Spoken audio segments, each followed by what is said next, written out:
Hello once again. I'm here talking with Regan Reed, a very good friend of mine, and also plays Detective Constable Collins. I know I wrote this and I can't remember. But I'm here talking with her today, and she's one of the stars of Tales of the Underworld.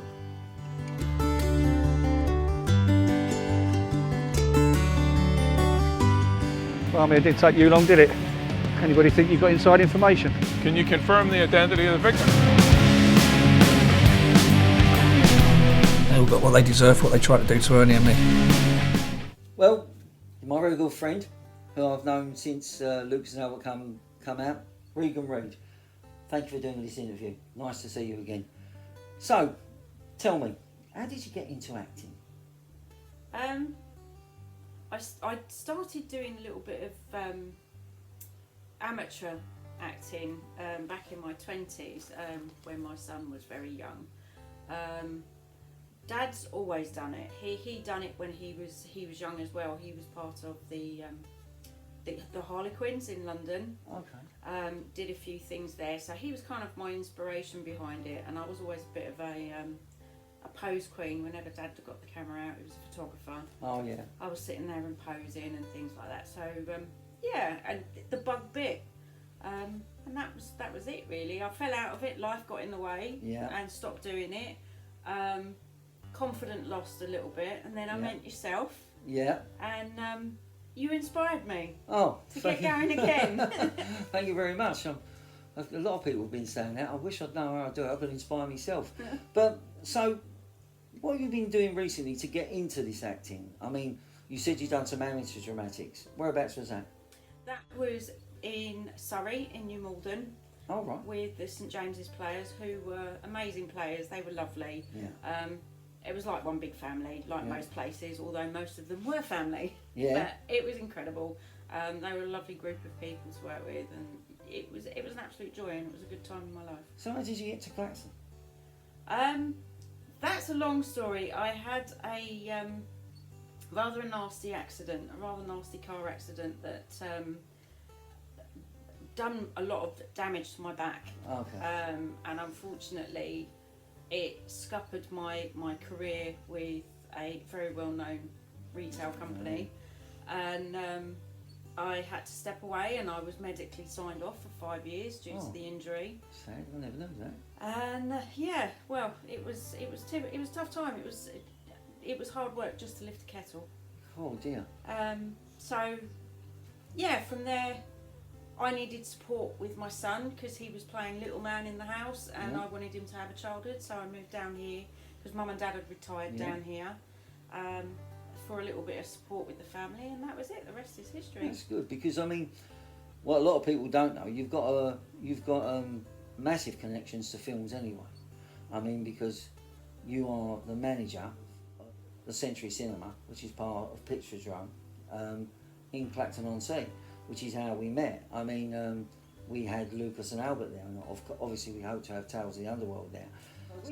When you said, okay, I inspired you, what steps did you take? What was you doing before that? I know you've done some extra work, but then what else did you go on? Did you go to drama school? I am currently still in a drama school, who are incredible. They're the Actors Lounge. Yeah. That started off by a wonderful lady called Abigail in Canterbury, and that is rapidly growing across the country, which is incredible. And I'm still there. I'm on my final 2 terms. And yeah, I've just really enjoyed it. I can highly recommend it. I've been to a couple of your scene nights, and I'm very impressed. And actually, we got another girl from there, Eve Whittingham, to be in the film as well. But when you was approached about doing this role, was you apprehensive, or did you think to yourself, yeah, I can do this? I think you've always got a little bit of apprehension when you do anything like that, because you're putting yourself out there. Yeah.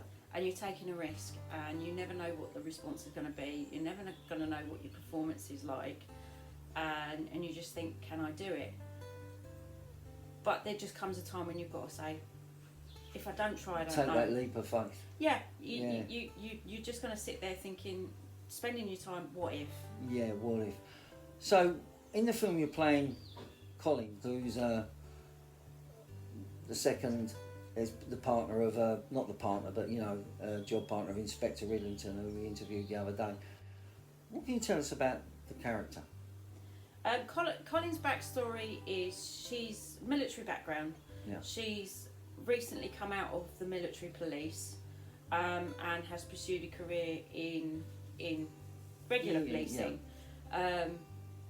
And obviously she's climbing the ladder. She's now a detective. She's alongside a very seasoned detective in Ridlington, who's got a little bit of a checkered past, or got caught up in a checkered past, shall we say. He's been the victim, hasn't he?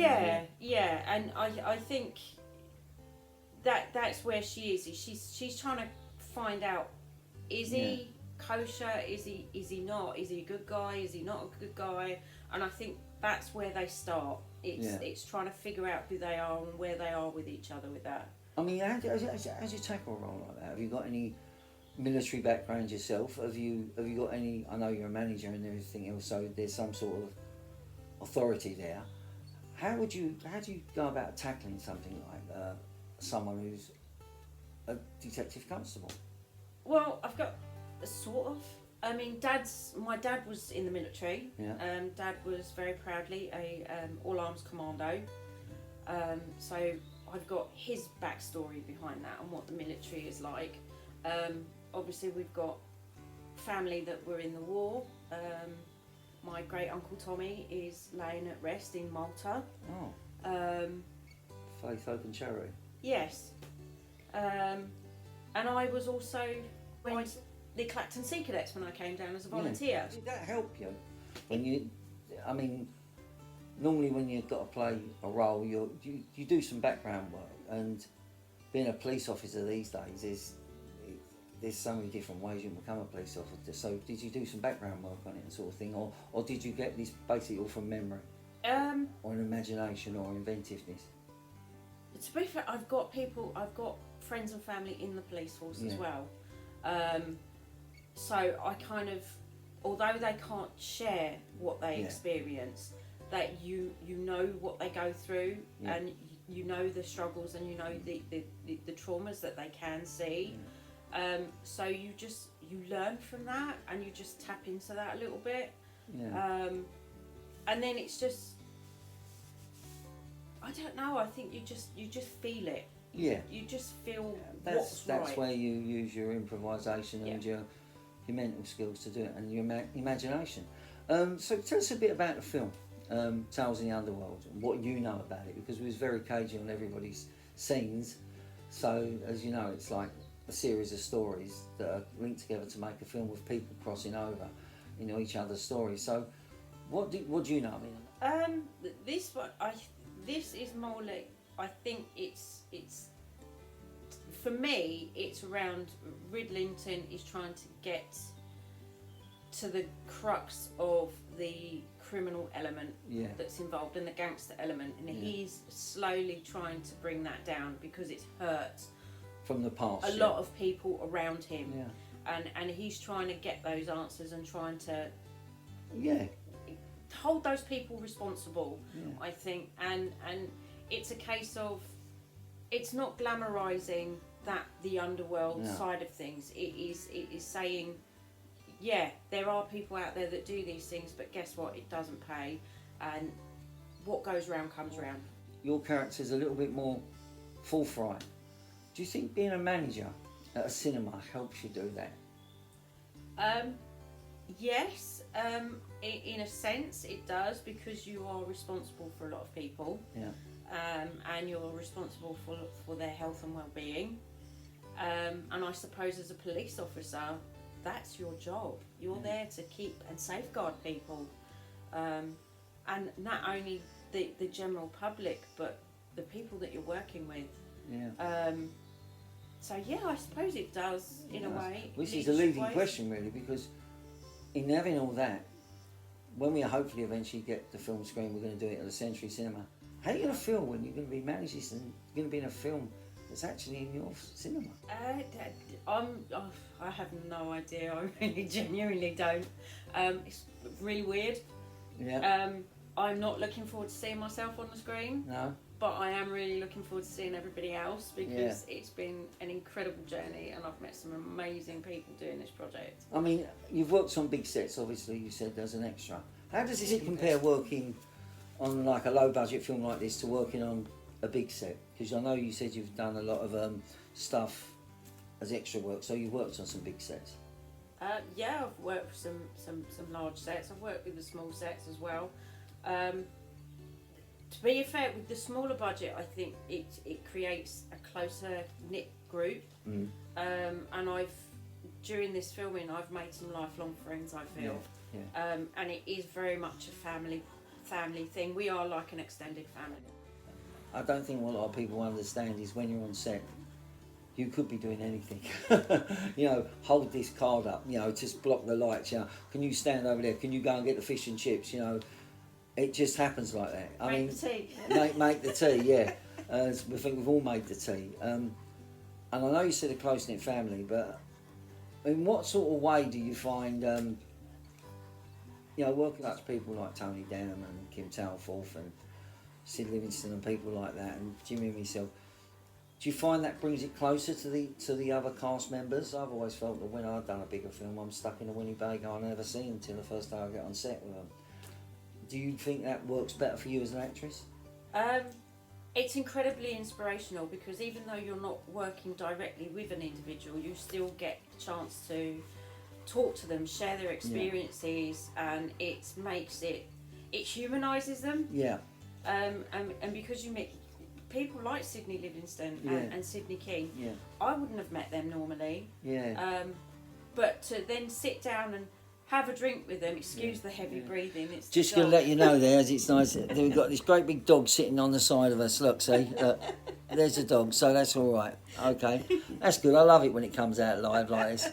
And I think that's what we had on this film set. I mean, I know you've probably worked with directors before. How do you find it working with someone like Darren, who, I mean, his first feature film, although he directed lots of other stuff, was Luke's and Albert. Now this is his second feature film. How do you find working with a director? Well, my experience on the bigger sets is as an extra, you don't really have much of an interaction with the director, whereas on the smaller budget and the smaller films, there is very much a one-to-one. Yeah. And Darren, in a sense, became like a security blanket. Yeah. And where you think you've not done great, and you've got him standing there with this great big grin, it's like, yeah, that was fantastic. We got it, you know. Let's do one more. Yeah. But that's okay. He is incredibly inspirational, and his energy is so positive and so good. Talking about directors, what director, if you was a magic one, would you like to work with in the future? See, I definitely want to work with Darren later on in the future on something big. You know, working with Darren again, he's amazing. But I'd love to do a Guy Ritchie film. Really? Yeah, I'd love to do a Guy Ritchie film. I love his films. Looking about your career now, how is it? You know, you work in an independent cinema. How can independent cinemas and independent films benefit each other, in your opinion? I think it's much of a muchness, isn't it? It would be nice to see more independent films on the big screens, because let's face it, some of the big ones ain't cutting it. No, I used to go to see the pictures years ago. I didn't know what I was seeing, but I just went. It's the creativity. I think with the some of the big studios now, there's not as much creativity, and it is cut from the same cloth. Yeah. And it is just reimagining thing. Oh, it's not even reimagining, it's just remaking. Yeah. And I think that's what we're lacking at the moment, is the lack of inspiration and the lack of originality. And I think with independent films, you'll see that. You'll see new ways of filming, you'll see new ways of scripting, and it's all part of it. It's all drawing in, and it's re-energizing other people's imaginations. You know, there's too much that is laid in front of you. You see too much on film now, where nothing's left to the imagination. and I think that comes with the direction and the filmmaking itself. Is you don't have to see, as like in Luke Innocent Albert, you don't have to see someone getting shot. You know that's happened. Yeah. You don't have to see that blood and gore. You know that's what is the end result. Yeah. You know, physical scenes, romantic scenes. You don't need to see that in full flesh. Agree. Yeah. You don't need to. You just need. It's the power of suggestion, and I Yeah. think that is what is missing in film today. It's the power of suggestion. You don't have to see it to know it. You're working in this industry. You know, you're actually working on both sides. You know, on the side. How do you think streaming's affected something like your business? It has definitely affected it. I mean, our audience levels have dropped from where we were when I first started in the cinema. The audience numbers have dropped dramatically. I mean, we still do incredibly well, thankfully, but yeah, it's definitely, people will just sit there if it's not a great big thing that's not had loads of publicity. They'll just wait for it to come out onto streaming services rather than come and see it in the cinema. Yeah. I mean, so what are you hoping from this film? If we can get it, obviously what we're trying to do, we've got this plan that we've got idea, and we're not ruling streaming out altogether, but I would like to get it into as many independent cinemas so that people see. You was there when we redone a showing of Luke's and Albert at Harrods, have we? You know, a film 5 years old, you've got a pretty good audience, about 50, 60 people. And everyone said, oh, I forgot how good it looked on the big screen. And it's a bit like, that's why I like to see films, that's why I like to come and see. Even though I'm now going to see, and I've been with you a couple of times, stage shows on there.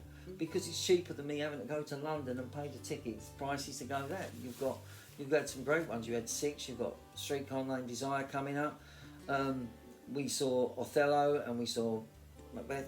It was great. I mean, it was doing that funny eating popcorn there, but never mind. You know, but it's what I feel cinema could be used. Theatre's using cinema, and I just like to see the cinemas start to give new films instead of. But as you know, why don't these new films get a chance? What is the reason? I know with yourself, with Tales of the Underworld, we've had a lot of struggling with the councils and things like that and getting the support that we need. Yeah. The financial backings, the checking of boxes, and that's it. They're not looking at the bigger picture. They're just looking at do you fit a certain criteria? Yeah. And it's a case of film industry is not about a criteria. Film industry is about reaching out to people, putting out a message. Yeah. People being able to identify with someone on a screen. Yeah. And unfortunately, the PC world doesn't allow that. You know, being politically correct and things like that. I mean, it's when you talk about it, it's companies like your company, Picturedrome, and there's a few others like Merlin. There's a few others. I really want to get these people to say, we won't stream it if you show it. And some say, oh, you'll never get it streamed again. I said, listen, if it's popular, it will be streamed.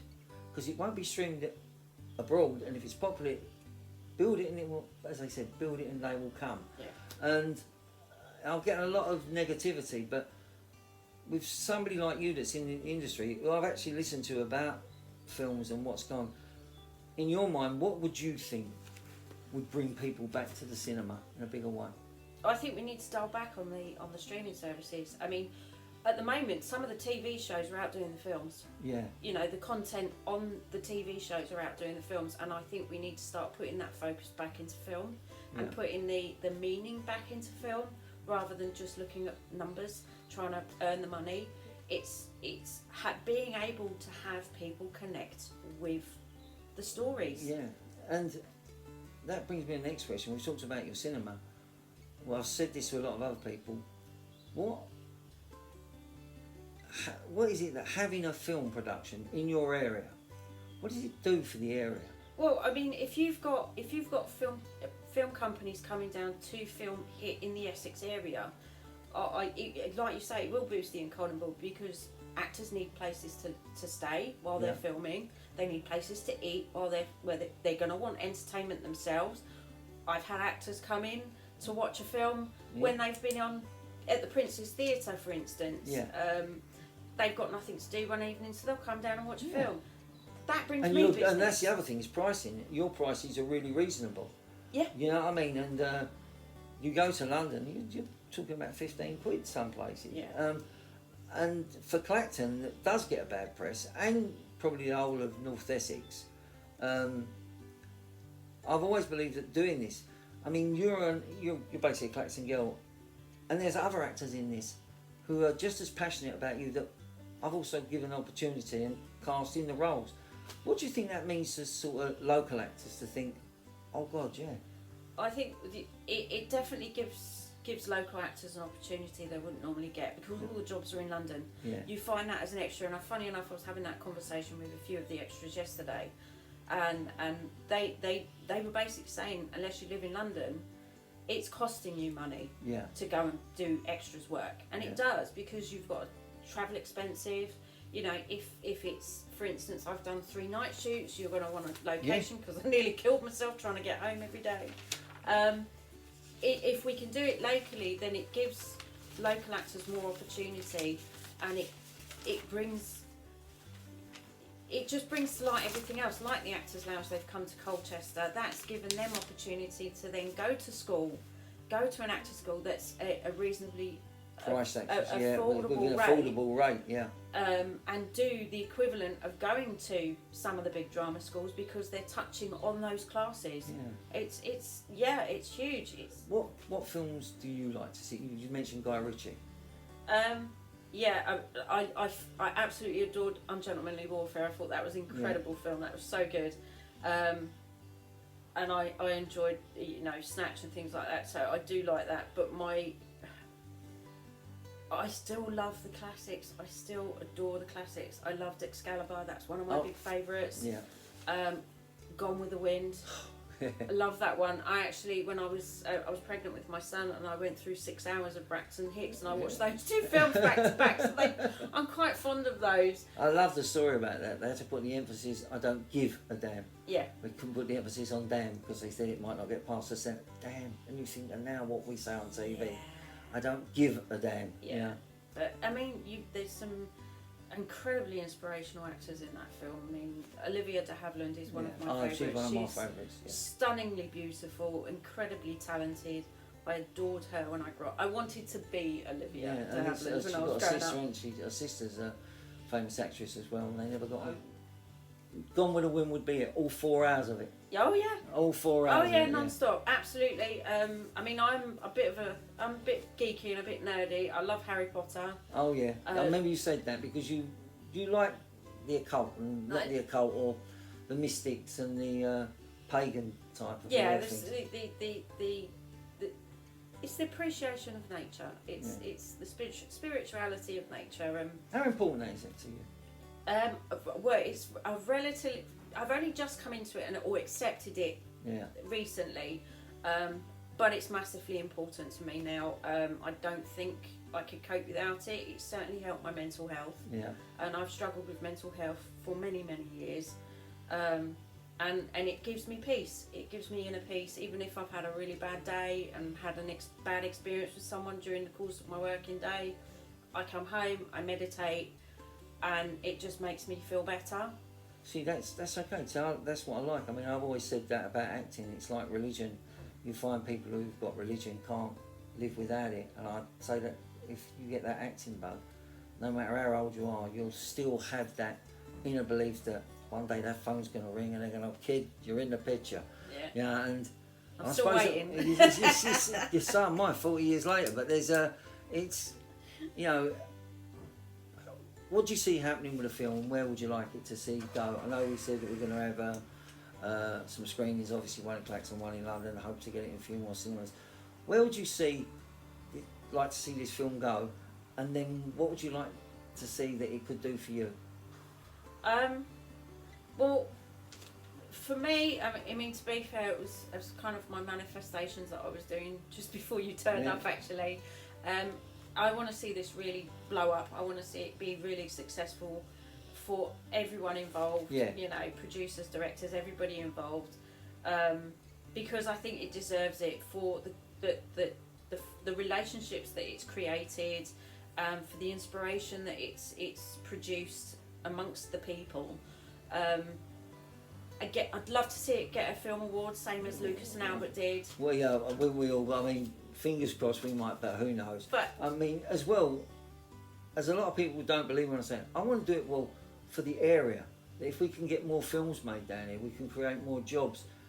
And we had some people like Heather and Alfie and people like that who helped out on set and who were invaluable. And they just did it because they loved it. yeah, And we all did it, but they're on the other side of the camera. Nobody gets to see them until it rolls up in the credits. yeah. Well, nobody would have thought David Briscoe would be standing there holding a light.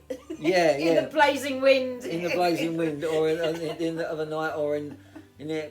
But you was doing. I was standing next to him holding the other light. And then I had to say, "Hold that! I've got to just do a quick scene." And that's what I think is important, because for an area like this, that's never. It's always getting bad press. Yeah. Be nice to get some good press. I mean, when we won the award, we hoped that the councils and everyone would embrace it, but they didn't. But the love I got from a lot of the other people was important, which made me want to do more. For people like you and Charlie and all the other guys that surround you, I mean, you're a great talent. I said that before when I come down and saw you. I think you're going to have a good career in this. Thank you. And, you know, I might call her something different, but her name is Regan Reed, right? And it's been great talking with you again. I'll probably see you over the time as well. So I'd just like to say thank you very much to Regan, and please come and see Tales of the Underworld. Coming out very soon, we hope. Thank you. Thanks a lot. Thank you. Bye. Bye.